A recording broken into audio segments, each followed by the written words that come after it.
কখনো ভেবেছেন কিভাবে একটি ছোট চিন্তা থেকে ক্রোধের উৎপত্তি হয়? শ্রীমদ্ ভগবদ্গীতায় শ্রীকৃষ্ণ এর উপরে খুব সুন্দর ব্যাখ্যা দিয়েছেন।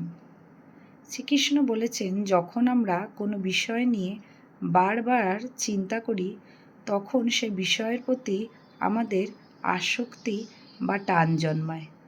এই আসক্তি থেকেই আসে কামনা, আর কামনা পূরণে বাধা হলেই জন্ম হয় ক্রোধের। ক্রোধ হলে মানুষ নিজের বিচার বুদ্ধি হারিয়ে ফেলে। কি ঠিক কি ভুল সে বুঝতে পারে না। বুদ্ধির নাশ হয়, তখনই মানুষের অধঃপতন ঘটে। তাহলে এর থেকে মুক্তির উপায় কি?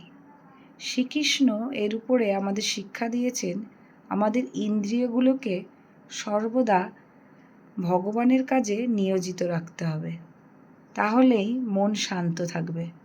কারণ আমরা সারাদিন যা ভাবি, জীবনও সেদিকেই এগোতে থাকে। আর মনকে সঠিক পথে চালানোই হলো আসল বুদ্ধিমত্তার পরিচয়।